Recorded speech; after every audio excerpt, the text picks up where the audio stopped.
বলেছিল মানুষের প্রতি কোরআনের কয়টা দাবি? 9টা। কয়টা? 1 নাম্বার বলেছি পূর্ণাঙ্গ ঈমান, 2 নাম্বার বলেছি বিশুদ্ধ করে কোরআন তেলাওয়াত জানা। এখন প্রশ্ন করি, জবাব দেন তো, বিশুদ্ধ কোরআন না শিখলে কয়টা ক্ষতি? 1 নাম্বার নামাজ, কথা বলেন, নামাজ হবে না, এই নামাজ বাতিল। 2, কি থেকে বঞ্চিত হবে?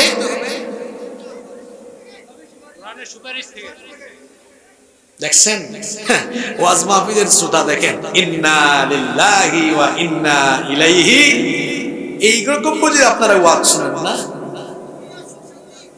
বক্কর সক্কর কিছু ছাত্র আমরা ক্লাসেও দেখতাম, ক্লাস করে ক্লাসের শেষে স্যার বলতেন, দেখি আজকের ক্লাসে সামারিটা বলো তো, কয়েকজন পারে কয়েকজন পারে না। যারা পারে তারা মনোযোগী ছিল, কনসেন্ট্রেট মনোযোগী ছিল, আর যারা পারে না হা করে তাকাই ছিল, কিছুক্ষণ ডানে কিছুক্ষণ বামে, এই বুঝি আপনি আলোচনা শুনুন না।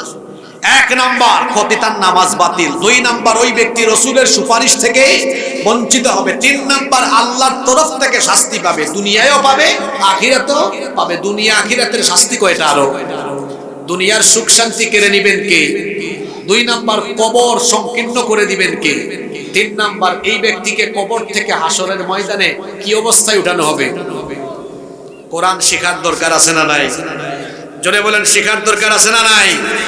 আমি এই এলাকার দায়িত্বশীলগণকে অনুরোধ করে যাব, মসজিদ কমিটিকে অনুরোধ করে যাব, প্রতিটা গ্রামে প্রতিটা মসজিদে বিশুদ্ধ কোরআন শিক্ষা কেন্দ্র চালু করুন, যাতে মানুষ কোরআন শিখতে পারে। মানুষ যখন কোরআন শিখতে পারবে, কোরআনের প্রতি আবেগ বাড়বে, ভালোবাসা বাড়বে। আপনি দেখেন না, কিছু মানুষ সূরা ফাতিহা পড়ে কেঁদে ফেলে। বিশুদ্ধ কোরআন তেলাওয়াতের একটা আকর্ষণ আছে, দেখবেন যারা বিশুদ্ধ কোরআন তেলাওয়াত করে অর্থ না বুঝলেও বিশুদ্ধ তেলাওয়াতের আকর্ষণে কলিজা ঠান্ডা হয়ে চক্ষু দিয়ে পানি বের হয়ে পড়ে। একটু মসজিদে হারামে যাইয়েন, মসজিদে হারামে, মসজিদে নববীতে দেখবেন তেলাওয়াত যখন শুরু হয়, আলহামদুলিল্লাহি রাব্বিল আলামিন আর রহমানির রহিম মালিকি ইয়াউমিদ্দিন ইয়্যাকা না'বুদু ওয়া ইয়্যাকা নাস্তাঈন ইহদিনাস সিরাতাল মুস্তাকিম সিরাতাল লাযীনা আন'আমতা আলাইহিম গায়রিল মাগদুবি আলাইহিম ওয়ালাদ-দাল্লিন।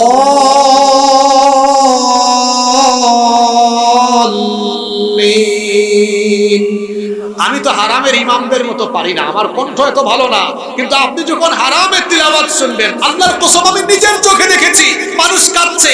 আমি জিজ্ঞেস করেছি, আল্লাহ আমাকে বহুবার মসজিদে হারামে নামাজ আদায়ের সুযোগ দিয়েছেন, জিজ্ঞেস করেছি আপনি তো অর্থ বুঝেন না, কাঁদেন কেন? কই হুজুর অর্থ বুঝা লাগে?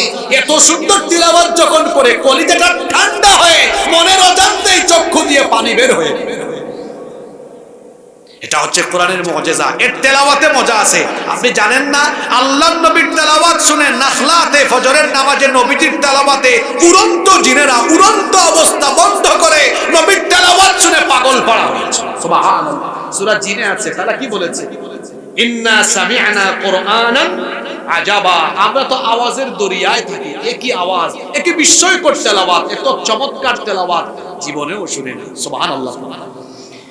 কোরআন যখন কোরআনের মতো পড়বেন শুনতে মজা লাগবে, আর যখন বলবেন কালু হাজাল্লাজি রুজিকনা মিন কাবলু ওয়া উতুবিহি মুতাচাবিহা, আল্লাহ আমাকে ক্ষমা করে দেন, এটা মানুষকে বোঝানোর জন্য আমি জাস্ট বলেছি, শুনতেও মজা লাগবে না, তেলাওয়াতে কোনো সওয়াব পাওয়া যাবে না, নামাজগুলো শুদ্ধ হবে। চিন্তা করেন তো, জান্নাত চাই তো কোরআনের প্রতি আমাদের প্রতি কোরআনের যে দাবি, 2 নম্বর দাবিটাই তো এখনো পূরণ করতে পারবো না, কোরআন সহি করে পড়তে পারি না। আমি অনুরোধ করে যাব, এই এলাকায় যেন কোরআন শিক্ষা কেন্দ্র অচিরেই চালু করা হয়। কোরআনের আলো ঘরে ঘরে জ্বালো, সংসদে জ্বালো, ঘরে ঘরে আর সংসদে জ্বালানোর আগে আল্লাহর রাসূলের সিরাত অধ্যয়ন করে নবীজির সিরাতগত মানহাজ দেখেন।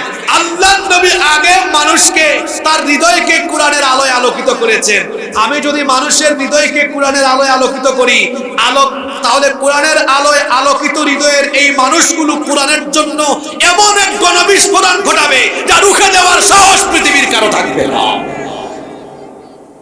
এজন্য ম্যান টু ম্যান, ইন্ডিভিজুয়ালি কোরআনের দাওয়াত দিয়ে মানুষকে কোরআনের আলোয় আলোকিত করতে হবে। আপনারা যারা বিশুদ্ধ করে কোরআন পড়তে পারেন না, বিশুদ্ধ করে কোরআন পড়তে পারেন না, অনেক খারাপ লাগে আপনাদের। আজকে সিদ্ধান্ত নেন, টেক ইউর ডিসিশন, সিদ্ধান্ত নিয়ে যান, আমি আর সময় নষ্ট করব না। আল্লাহর কি জবাব দিবেন বলেন তো? আল্লাহ এত সময় দিলেন, আপনি কোরআন বিশুদ্ধ করে শিখলেন না, এই অপরাধী হয়ে আপনি আল্লাহর সামনে দাঁড়াবেন কেমনে? আজকে সিদ্ধান্ত নিয়ে যান, যেভাবেই হোক, যার কাছে গিয়ে হোক, কোরআন আমি শিখবই ইনশাআল্লাহ। নাম্বার 3, মানুষের উপরে কোরআনে কারীমের 3 নাম্বার দাবি হলো কোরআন বিশুদ্ধ করে শেখার পরে বেশি বেশি তিলাওয়াত করা এবং কোরআন শোনা।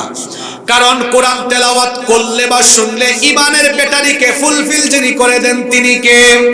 ওয়া ইযা তুলিয়াত আলাইহিম আয়াতুহু যাদাতহুম ঈমানা।